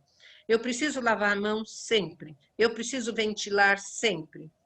Eu preciso ter tudo que as nutricionistas fazem para preparar comida, para não ter diarreia em todo mundo, porque a salmonela, a shigella, se contaminar a comida, estamos ferrados, porque ela multiplica na comida. Né? Então, é por isso que a cozinha é chata para algumas coisas. Né? Toda o que a nutricionista faz do preparo de alimento. Eu não sei se eu te respondi. Agora, claro, com o Covid, a gente está assustado, porque é uma doença nova. E ela tem matado mais adultos. Né? No passado, para você ter uma ideia, outro dia, acho que eu não sei se eu apresentei para vocês no outro slide, a mortalidade de crianças. Né? Ontem eu estava relendo o trabalho da Eneida, das creches, antes de ir para a educação, de 90... Eu tenho os dados lá que eu reli, que ela pesquisou todos os atestados de morte de crianças usuárias de creche. Não é que morreu na creche, morreu frequentando uma creche. E aí, assustadora, a maioria morreu do quê? Morria nos primeiros 6 meses de frequência, quanto menor a criança, tipo 6 meses, 4 meses, até 3 anos de idade, eram os que mais morriam. O SEI é o mais vulnerável do que a EMEI. Não é à toa que os SEIs têm mais preocupação com isso, porque os EMEIs, as crianças estão mais já os que tinham que morrer, infelizmente, os que tinham que morrer, eu falo, os mais vulneráveis, eles já morreram. Né? Então, eu estou falando de morte, é uma coisa difícil para a gente, né? Mas está lá, está provado. A Eneida não inventou, ela pegou o atestado de óbito e analisou. E aí mostrou que morria do quê? Pneumonia, varicela e catapora. E ela é referência, ela é minha colega de turma e trabalha no município aí. Catapora, quem não teve? Eu tive catapora e não morri. Mas por que a criança de creche tem a ver com a tua pergunta? Ela morria por causa da carga viral. O que é a carga viral? Se eu não identificar logo, imagine que eu tenho 10 crianças num grupo próximo.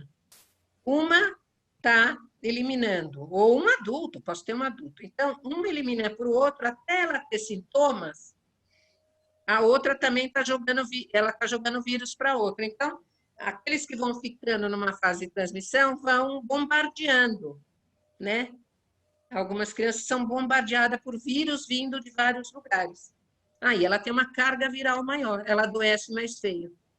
Eu não sei se eu respondi. Damares, deixa eu só fazer um corte rapidinho, que são 11h22, e o pessoal está me perguntando, você disse do filme, um filme é o Defesa e Reparo, o nome do outro filme qual é? É o aparelho respiratório, mas os dois são da mesma coleção da National Geographic. É uma coleção muito legal no YouTube, eu tenho CDs, ganhei do meu filho, e depois eu vi que tem no YouTube. Vocês têm todos os sistemas orgânicos, tem lá. É bem legal, porque aí vocês vão, né, como é que é o sistema digestório, como é que é o respiratório, mas de um jeito muito interessante. Eu passei para as alunas da pedagogia para ensinar primeiros socorros de respiratório, para elas entenderem, né? Então, o que eu quero dizer... São 11h23. Tá. Eu acho que... eu só queria voltar, então, saindo da carga viral, não sei se eu respondi, mas é a quantidade de bactérias e vírus que uma pessoa está no organismo, ela é capaz de eliminar. Só queria te tranquilizar uma coisa que eu venho pensando. Pensa no tamanho de um bebê e na altura de um bebê ou de uma criança menor de 4 anos, 5 anos, 6 anos, em relação ao adulto. A capacidade respiratória do adulto, e da fala, e do canto, é maior. Ela pode atingir mais a criança quando está trocando fralda, né? Do que, por isso que os adultos vão ter que usar máscara. Ela atinge mais, bombardeia mais você com o ar dela, você bombardeia mais a criança com o seu ar do que a criança, né? Pela velocidade do ar que você elimina, pela capacidade do seu pulmão. Talvez isso explique, porque é o jovem. Quando eles falam que as crianças, eles estão chamando de crianças até 17 anos, gente. Estão misturando tudo, né? Nós estamos falando não deveria voltar pelo ensino médio. Ao contrário, o ensino médio poderia fazer isso tudo em casa. Né? Só para concluir, Damares, eu concordo com você que assim, os riscos, você está vivo, você está exposto a risco. Né? Sim. Quem respirou, você está correndo risco. E isso, é o que a gente está pensando assim, nesse plano de retomada, como diminuir, né, esses riscos, talvez, não sei se assim podemos... diminuir o risco. Prevenir, né, porque existir o risco, ele sempre vai existir. Que a gente pode pensar em ações, né, para amenizar um pouco tudo isso. E chega a ser enlouquecedor se a gente for pensar nisso mesmo, que ao respirar você pode estar, né? Então a gente tem que tomar os cuidados, procurar saber, conhecer, mas o risco ele é constante, né? Você vai diminuir. Então, por exemplo, o governador está prometendo que nós vamos ter vacina até janeiro, né? Espero. Eu também queria dizer que a principal forma de transmissão dessas doenças que eu chamei de respiratória, o Covid, a pneumonia, a sincicial respiratória, as bronquiolite, né, que dá o sincicial respiratório, gripe, a catapora, os sarampos, é ventilar. Ventilar, que eu digo, não é por ventilador, é arejar em metros quadrados por criança. Então, este cuidado, que depende da arquitetura, que nossa colega aí falou dos limites da arquitetura dela, é o mais importante junto com a lavagem de mãos. né? E não tem jeito, isso é dado, porque já tem pesquisas que mostram isso. Aqui no Brasil, em Campinas, nas creches de Campinas, do Barros, uma pesquisa, que a única coisa que reduziu doenças de transmissão respiratória foi alternar brincadeiras externas com interna. E aí a gente tem que vencer aqueles senso comum ou bom senso que a gente aprendeu, porque não é que coisas de bom senso não são de bom senso, senso comum. Sim, tem muitas verdades do passado, mas algumas foram desconstruídas. Essa de que o frio causava resfriado e que dá origem à palavra resfriado, ela foi ultrapassada pela ciência. O resfriado é um vírus, não é o frio. Por que que acontece mais no inverno? Porque a gente fica fechado, porque a gente fecha a janela do ônibus. Né? Porque, então, esse tipo de conceito que a ciência já modificou, a gente precisa ressignificar para as pessoas. Então, eu mesmo, no Sei Grão da Vida, ou em outros, quantas vezes na hora de dormir, as pessoas, além dos colchonetes estarem próximos, fechava-se todas as janelas no frio. Pior coisa que existe.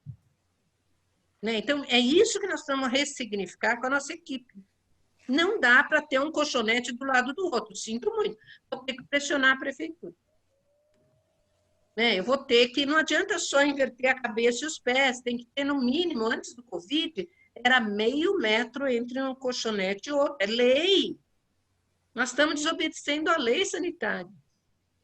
Além disso, agora o ideal seria 1 metro. Se o espaço não for conivente com o número de crianças, vou ter que pôr criança para dormir no refeitório, eu tenho que repensar. Por isso que criança de menor de 2 anos, vocês deveriam calcular 1 metro quadrado. A lei diz que é 2,5 metros quadrados por área interna, não estou falando externa, por bebê menor de 18 meses, 2 anos. De 2 anos. E os maiores é 1,5 metro por criança. Isso antes do Covid. Então, eu tenho que repensar essas questões, que talvez o próprio município não viu. Mas eu não tenho bala de prata, eu só posso falar isso para vocês. Tem que ter distanciamento. Não é uma hora que a criança vai lá e pega o brinquedo do outro rapidamente, porque tem um tempo. Eu tenho que ter um tempo ali eliminando no outro, né? Então, é tentar organizar as atividades de uma forma que fique um certo distanciamento, mas não é que eu vou ficar apavorada quando uma criança se aproximar da outra. Vou ter que ter esta formação interna minha, essa consciência de saber como é que eu vou tentar distanciar sem agredir, sem ter uma atividade desesperada em cima da criança. Claro, e por isso que eles erraram. Na hora que eles falaram que as creches eram mais perigosas, eu também achava, porque a criança não conseguia distanciar. Mas depois que a gente viu a doença, a gente viu que não, os mais perigosos são os jovens. Não que não aconteça em creches, né, no mundo, mas a transmissibilidade atual é maior em jovens. No Brasil está conformando isso, né?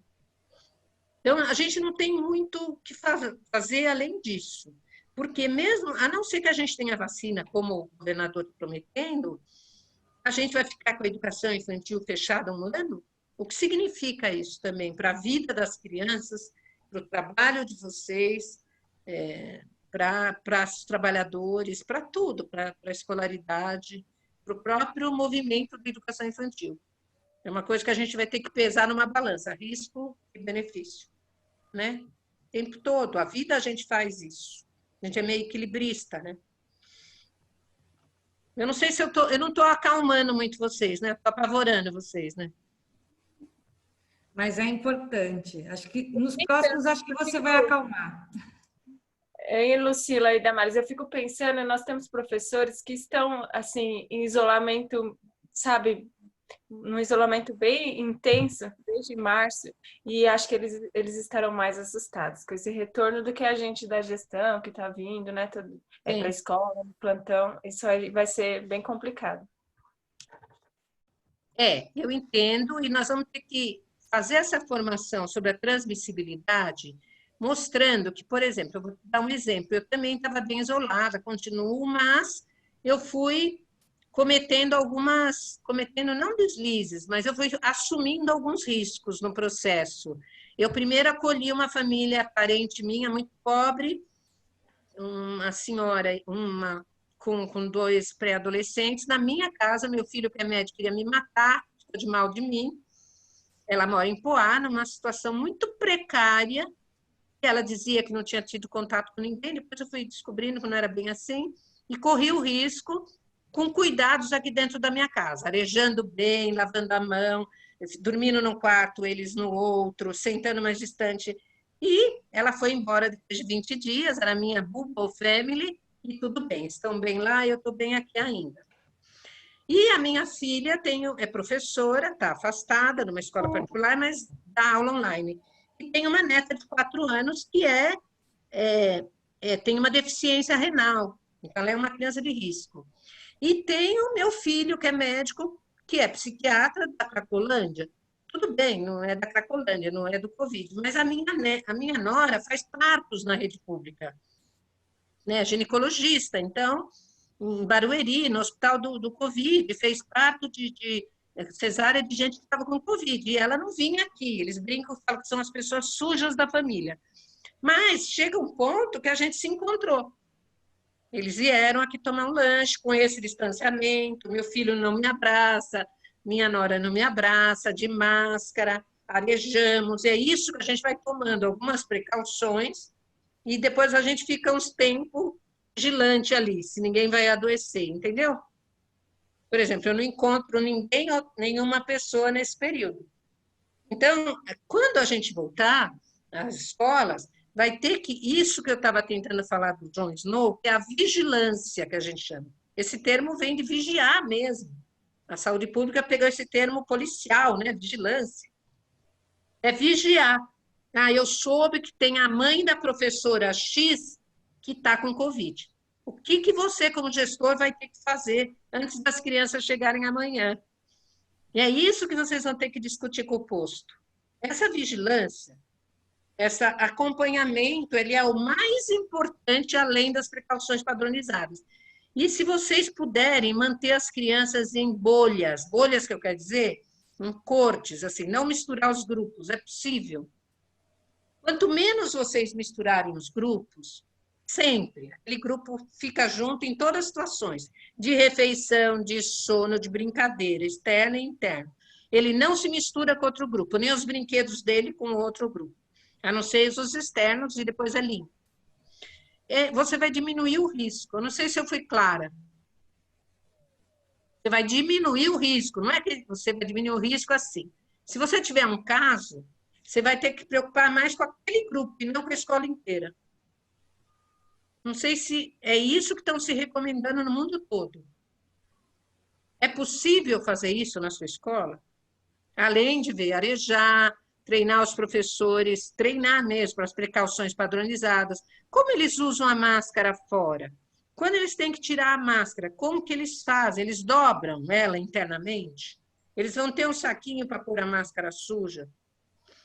Ou eles chegam em casa e põem em cima da mesa? Ou da escola? Então, esse treinamento, porque é como um teatro. A minha filha, que é atriz, estava me ensinando. O ator tem que treinar muito aquela cena para, na hora, poder interpretar e se relacionar com o público. Aquilo tem que estar introjetado. Então, como é que eu tiro a máscara? Eu não tiro a máscara, eu não puxo aqui no queixo, pelo amor de Deus. Eu não posso usar a máscara meia frouxa aqui, caindo. Né? Então, isso de tanto mexer, imagine aquela máscara, olha a carga viral e bacteriana aqui. As bactérias da tua garganta, que não te faziam mal, elas estavam lá, e algumas que você ia ter dor de garganta estão crescendo, ela vai se depositar internamente na tua máscara. Se você tira de qualquer lugar, se você joga, você só vai piorar. Por isso que a máscara em criança menor de 4 anos, ou mesmo até 7, vocês vão ter que ajudar a administrar, porque senão ela é mais um problema. A criança está aprendendo, como ela aprende a pôr o casaco, tirar o casaco, botar o casaco, escovar o dente. Quem vai estar protegido pela máscara e protegendo as crianças é o adulto. Mas o adulto precisa treinar mesmo. Como é que eles... Vocês podem fazer uma brincadeira, assim, juntos, ou mesmo online, sei lá. Vamos pôr a máscara e fazer tal coisa. Aí ver, tirem a máscara e ver como eles tiram. Não sei se eu estou sendo clara. Eu acho que tem que estar muito introjetado. Como as pessoas lavam a mão? Porque se ninguém fica... Quanto menos eu reduzir a possibilidade do professor ou da família ficar doente lá fora, menos a doença vem aqui para dentro. Né? O vírus não vem andando. E você falou, ele flutua no ar. Ele flutua no ar por um tempo. Mas ele não está nesse ar aqui, ó. Por isso que renovar o ar é tão importante. Né? É difícil, né? Porque eu gostaria de continuar falando, mas eu tenho tempo, né? Então, para você entender essa coisa do registro, o John Snow, antes de saber que existia bactéria ou vírus, ele começou a pegar o mapa de Londres e fazer, ó, volta um pouquinho. Ele começou a fazer risquinho em quem morria. Que bairro morria mais? E aqueles risquinhos da morte, o anterior, Lucila, e aquele risquinho, ele chegou à conclusão, o que tinha de comum naqueles lugares que morriam mais gente? Ó, nesse lugar que tem um monte de risquinho, que morreu mais gente, era onde tinha aquela bomba de água. Então, ele associou. O problema é a bomba d'água. Para provar, ele foi lá e quebrou a bomba. Parou de morrer gente. Ele provou que era água, antes de saber que era uma bactéria naquele lugar do rio, porque tinha um curtume. Então, ele é assim, vocês precisam ter um controle matemático dos dados das crianças que adoecerem, com o posto de saúde. O próximo, Lucila. Então, essas que eu estava falando das precauções universais, já falei, o mecanismo. Então, existe essa forma de transmissão, de pessoa a pessoa, contato próximo mais de 15 minutos. Então, se eu for lá embaixo, pegar a entrega do Carrefour, e eu ficar 5 minutos com o rapaz de máscara, eu não vou pegar. É isso que eu quero que vocês entendam. Tem que ter um tempo, né? Gotículas, a fala, o canto, a tosse, o espirro, elimina muito mais, só que elas são pesadas e caem no chão e na superfície. Os aerossóis é quando eu falo, eu estou falando aqui, meu computador está cheio de aerossóis, mas eu não vejo. Ela é muito leve, ela vai flutuar um tempo no ar e vai cair depois. Elas podem chegar a 2 metros, às vezes. Só que se eu sacudir a roupa, se eu sacudir o lençol que eu forrei a toalha da criança, eu levanto essas gotículas no ar e posso respirar. Então, o professor precisa aprender a dobrar a roupa da criança, a não ficar encostando no corpo, a não sacudir o lençol. Isso é muito importante na formação agora. Na lavanderia de vocês, essa mania que a gente aprendeu em casa, esse costume, não é mania, de bater a roupa para esticar ela elimina muitos aerossóis que alguém doente eliminou ali no lençol. E as mãos, que pode ser o grande veículo. E aí eu queria falar uma coisa super importante, talvez não dê conta hoje mesmo de tudo. A nossa pele é a maior luva que nós temos, gente. Não existe doença que penetre essa respiratória, nem a diarreia. Penetra pela pele. A nossa pele é uma luva que nos protege. A única doença que passaria de pele para pele é o piolho, que é o anexo da pele, o cabelo, que ele anda a 23 centímetros, pode ficar no pente ou no boné de fantasia da criança, ou no lençol, e andar e ficar lende ali. Ou se eu mato o piolho estalando, sai um monte de lende ali que eu não vejo e a outra criança vai dormir naquele lençol. Então, fora o piolho e a sarna, passaria pelo uso da mesma roupa, o mesmo lençol, e fora essas impetigo, que é umas feridinhas que dá, escorre um caldinho, onde escorre nasce outro, não há, que dá unheiro, não sei se vocês já ouviram falar de unheiro, aquela micose que dá corrimento vaginal na gente, a cândida, e que dá na região da fralda da criança, se a minha pele estiver lesada, e eu passar pomada com o meu próprio dedo no bumbum da criança e a minha pele estiver com a cutícula cortada, eu posso pegar. Mas a monilias, essa candidíase sapinho, todos nós temos já. A gente só vai pegar se a gente estiver muito desequilibrado. Mas outras doenças não passam pela pele. Então, as fezes não... Eu posso pegar um cocô de criança aqui na minha mão, eu não vou pegar nada. É isso que eu quero dizer. Eu vou lavar a mão depois. Não é aí, a luva não te protege de nada, a não ser do sangue. Se você tiver um corte na mão de cutícula. Por isso que eu falo, o importante para se proteger da AIDS, da hepatite B, hepatite C, é a manicure, Cezão. Como é que ela esteriliza o alicate? É não ficar cutucando a cutícula, evitar ficar cortando muito a cutícula. E não ter relação sexual sem camisinha. Né? Então, é isso que nos passa essas doenças. E a luva na creche, ela é só indicada para contato com sangue. Então, às vezes, os professores estão preocupados em usar luva na troca de fralda, mas socorre uma criança sangrando o nariz sem luva. Percebe? Porque o que dá asco nele, ou nojo nele, ou aversão a ele, que é uma emoção humana normal, mas eu tenho que ressignificar, é as fezes. Mas o risco maior é o sangue.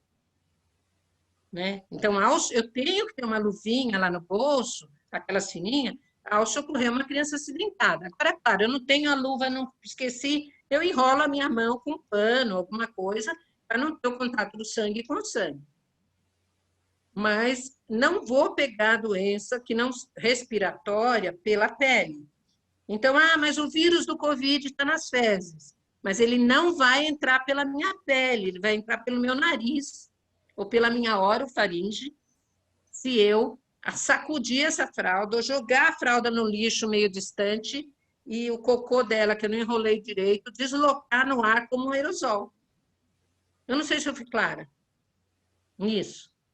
Né? Então, é muito mais importante o jeito que eu troco a fralda, que eu enrolo a fralda. Se eu pegar uma criança cheia de cocô, e eu tenho nojo, e eu não quiser limpar ela com o lencinho antes da parte mais grossa do cocô, e eu puser ela no chuveirinho, jogar o chuveirinho, aquelas gotículas do cocô com a água espalhar em mim, até que eu respire um. Mas, claro, que aí tem a carga viral, não é um que você vai respirar que vai te adoecer. Seria que respirar muito. Por isso que você só pode lavar o bumbum de uma criança que fez muito cocô depois de você passar na direção, que eu vou ensinar isso, a gente vai fazer um filme, num sentido só, dobrando o lencinho, aí passo no outro, aí jogo no lixo, enrolo com cuidado a fralda, manipulo a roupa com cuidado. É isso que vai fazer eu evitar, não é usar luva. Eu não sou contra usar luva, mas se usar luva, ela tem que ser colocada na hora certa e tirada na hora certa. Alguém que dá banho numa criança com luva está piorando a infecção. Por quê? A água vai entrar dentro da luva. E aí vai ficar a sua mão com os micróbios lá dentro, esfregando mais entre a superfície da luva e a tua pele. Não vai pegar pela pele. Mas eu falo, se tiver resíduo de sangue, alguma coisa, pior.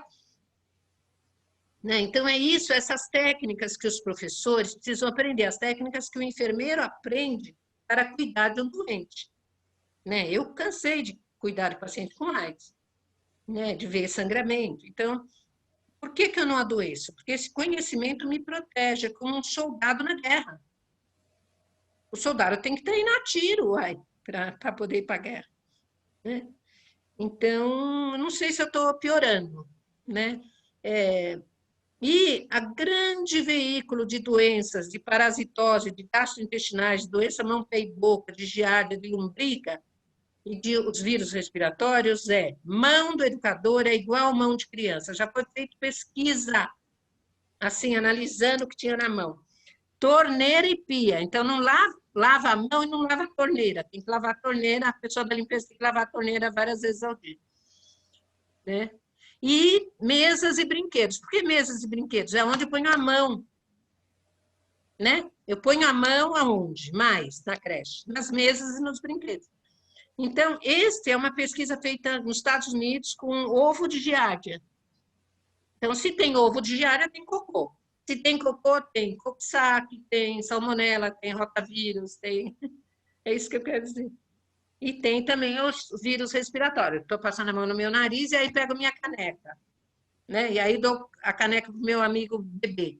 Ele pega e depois ele coça o nariz dele. Então, eu posso levar as doenças respiratórias pelo nariz. Eu gostaria de poder estar ao vivo com vocês um dia, ou a gente pudesse realmente fazer um debate aqui como uma sala de aula. Infelizmente, o tempo acho que vai esgotar e nós não vamos dar conta de tudo, né, Lucila? Me dá um retorno aí. É? Liga aí, seu... Desculpa, gente, eu desliguei porque eu tinha uma pequena chamando mamãe toda hora. A gente se adapta no terceiro, Damares, a gente já contava com isso, sem problema. É, né, do tempo? Com certeza. Tá. Então, na realidade, eu queria que ficasse muito claro para vocês isso, ó. O que são transmissões respiratórias, essas doenças que são de respiratória, o que são transmissões por contato pele a pele, só são essas doenças de pele e as parasitoses de coisa. O que são transmissões fecal-oral ou oral-fecal? São aquelas que o vírus tem que entrar pela boca e ser deglutido, e para o nosso aparelho digestório, esôfago, estômago, duodeno, intestino, reto, ânus. Que são o Coxsackie, a doença mão, pé e boca, vocês imaginam, ela dá meningite, né? Ela dá meningite viral, e ela é causada por um vírus que entra e sai pelas fezes, né? Então, eu preciso tomar muito cuidado ao manipular fezes. Por que que a gente teve tanto surto de doença mão, pé e boca por aí?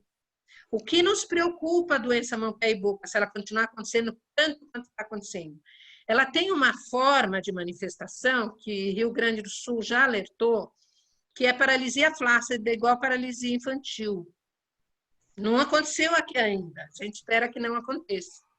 Mas a gente precisa não se acalmar tanto com surtos. Toda vez que eu tenho um surto, lembrando que surto é a partir de 2 casos na semana é surto. Se eu não ficar de olho como gestora, poxa, eu tive 2 casos na semana. O que nós da Creche da Natura e Avon fazemos? A gente faz uma planilha e pôs assim, monitoramento de potencial surto. Eu ponho o nome das crianças ali e o grupo. Afasto, tudo, mas vou vendo. Se a coisa vai ficando, nossa, outro, terceiro, eu aviso o posto. E peço para o posto, e antes de avisar o posto, porque às vezes o posto vai aí e não vai ver o que vocês vão ver. Se ela transmite pelas fezes, eu faria uma pergunta, o que vocês têm que ver se está tendo um surto de Coxsackie, da doença mão, pé e boca na escola de vocês? O que vocês têm que dar atenção? Tudo que está relacionado com as fezes. Banheiro, higiene do banheiro, higiene de mãos. Por isso que a gente insiste nessa coisa da mão.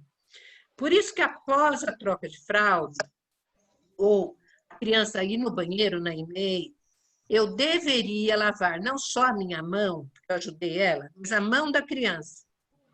Ou se ela... E eu sempre ensinei lá no Segrão da Vida, as crianças, eu ensino assim, né? 1, 2, 3. 1, 2, 3. 1, 2, 3. Eu conto assim, 1, 2, 3. 1, 2, 3. Faço assim, e vou contando. Elas imitam, as crianças de 3 anos imitam. Elas vão imitando. Depois elas, né? E eu lavo a torneira também, quando eu ensaboo a minha mão. Aí, quando eu abro, para não gastar muita água, né, gente? Porque aí, quando eu abro de novo, eu enxago a torneira e eu fecho, né? Para não ficar essa coisa complicada, eu pego o papel toalha e contamino lá e depois abro aqui. E depois eu enxugo a mão. Se eu lavar a mão da criança, toda vez que você trocar a fralda, ou ajudar ela a ir no banheiro antes de comer, você vai reduzir muito a quantidade de vírus e bactérias que estão na mão dela. Se reduzir o vírus e a bactéria que estão na mão dela, você vai reduzir o quê? Os que estão na sua mão, o que estão na torneira, o que estão na pia, o que estão na mesa, o que estão no brinquedo. Entendeu? Então, por isso que a gente acha tão importante tornar, não só pelo Covid, um ritual lavar a mão quando chega na escola. E a mãe e o pai podem ajudar a fazer isso, a avó, se você instalar uma torneira lá fora. Um jeito de fazer isso lá fora. E uma dica, se a coisa estiver muito difícil, e aconteceu comigo isso na África do Sul, que eu cheguei, era o dia 0 de água. No aeroporto de Joanesburgo não tinha água no banheiro, não podia dar descarga. né? Só no cocô. Eles tinham uma garrafinha assim, ó, com um pouco de sabão líquido e água. Passa aquilo na mão. E depois, na primeira oportunidade, você enxágua. É uma saída. Porque criança pequena com álcool gel tem um grande problema. Se ela esfregar no olho, pode dar lesão de córnea, né? Além da quantidade de álcool que ela inala, pode ser tóxica se ela for beber. Que é etileno, né? Álcool etílico. Então, criança pequena, só com supervisão de adultos, a partir de 3 anos, acho que poderia, mas o melhor é sempre água e sabão. Né? E o ato de esfregar, não é passar só assim, essas coisas de ficar jogando álcool a 70, em tudo, só espirrando, não adianta. Tem que ter ação mecânica. Eu sempre dou exemplo de lavar roupa. Não conheço nenhum produto de lavar roupa sem bater, que é a ação mecânica, né? A máquina quando bate. Então, é isso, a gente precisa ter essas precauções padronizadas, independente do Covid, mas essencialmente para o Covid também. Que é lavar a mão quando chega na escola, aí você fala, o bebê chegou dormindo, na mão do professor. Entra na mão do adulto. Eu acho melhor o adulto entrar, né?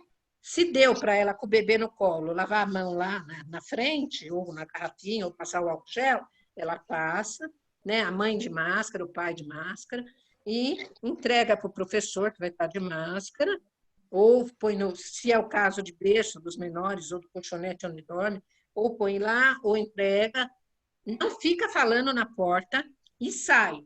E alguém da limpeza fica limpando o corredor depois de alguns que passaram. Essa que é a minha proposta. Tá? Aquele chão fica limpando. Passar pelo sapato, gente, não há estudo que prove isso. E se você for tirar o sapato, eu acho pior, porque você vai ter que pôr a mão no sapato. Tirar o sapato para vestir outro sapato. Então, mesmo em centro cirúrgico, que são as únicas pesquisas que existem sobre isso, o sapato não influencia na infecção cirúrgica. Então, mesmo em hospital, que eu aprendi assim, a entrar em um quarto de um paciente com doença transmissível e tirar o sapato, pôr para o pé, isso caiu, porque viram que era só piorava. Se eu não lavar a mão, é muito pior. Eu vou estar com a minha mão tocando em cima do sapato, que caiu mais vírus em cima. Não é porque pisou no chão.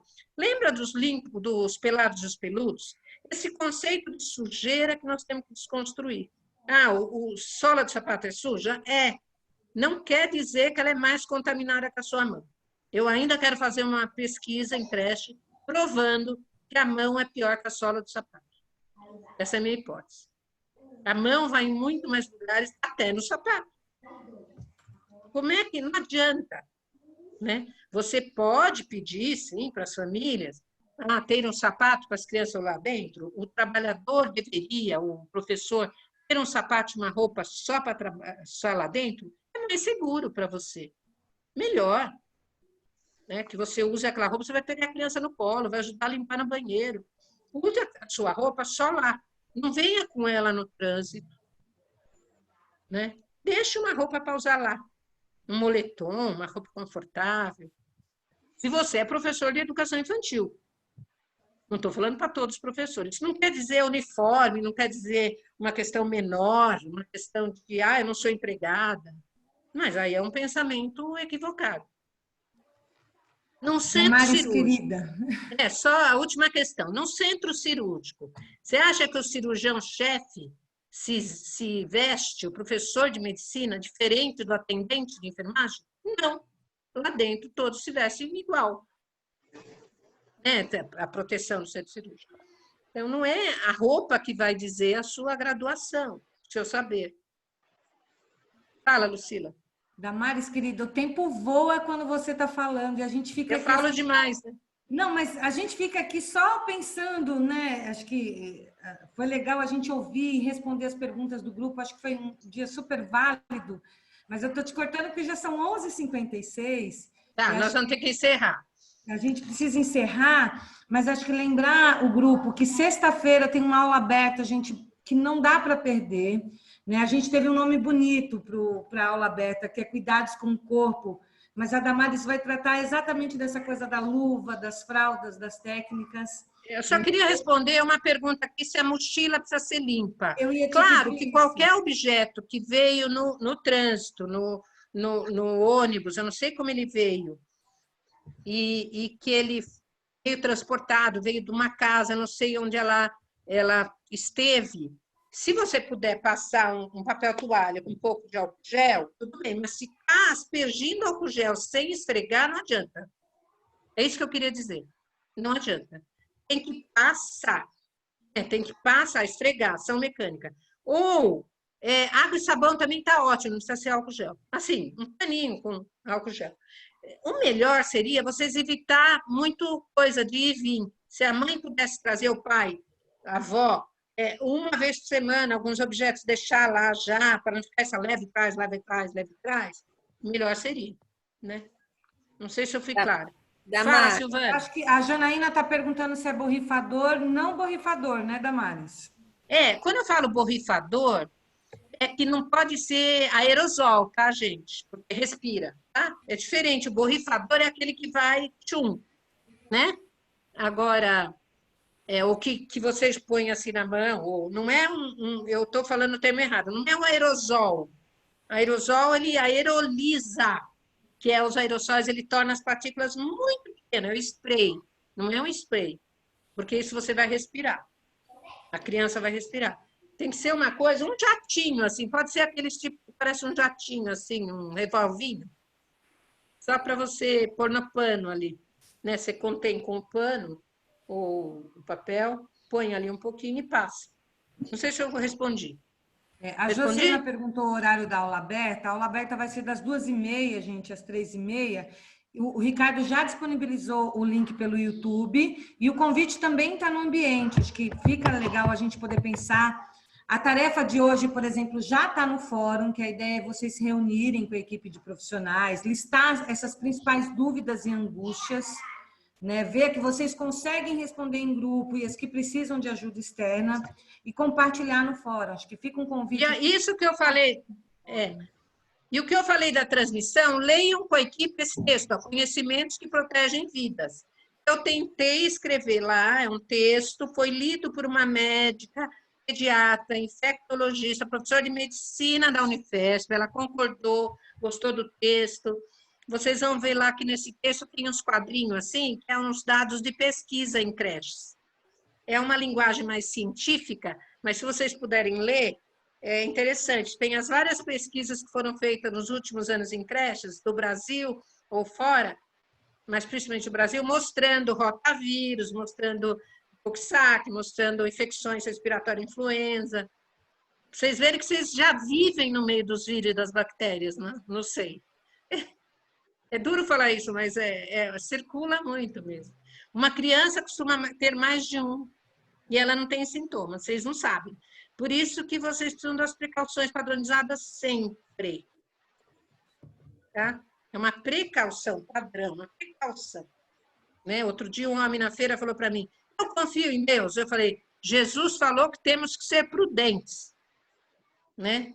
Isso é ser prudente. Eu não preciso saber quem está doente, eu tenho que ser prudente. Então, se tiver algum funcionário com esse discurso religioso, fala, olha, nós temos livre-arbítrio, temos que ser prudente. Certo? Tem uma mensagem aqui, Damares, que acho que é o resumo da aula de hoje, né? Ficaria o dia todo aqui aprendendo. Né? Josiana, essa aula, sim, está gravada. No final dos 4 encontros, ela vai ser disponibilizada no ambiente. E acho que é legal dizer que, assim, vocês têm um login de acesso ao ambiente, mas qualquer profissional tem acesso aos vídeos e ao material que está no ambiente. Ele só não pode participar dos fóruns. É isso, né, Ricardo? Ricardo? Oi. Na verdade, tem acesso à sala de estudos, aos materiais, aos vídeos das gravações, né? Só não pode, ele não tem acesso só aos eixos, né? O conteúdo dentro, quando clica lá no menu, ele pede usuário e senha, os fóruns, né? Todo esse trabalho dentro dos eixos. Mas o que está fora, a sala dos estudos, as gravações, tem acesso sim. A Débora fez um elogio, queria agradecer. e dizer que a minha grande alegria de sexta-feira, eu não sabia quem era a pessoa, mas eu vou estar com o Cristiano. Então, acho que é uma coisa importante, né? Na aula de troca de fralda, lá, de cuidado com o corpo, o Cristiano vai estar comigo. Então, o Cristiano é uma pessoa que tem um poder na secretaria, não é? Ele é o coordenador geral, não é? Isso, Pedagógico? coordenador. É.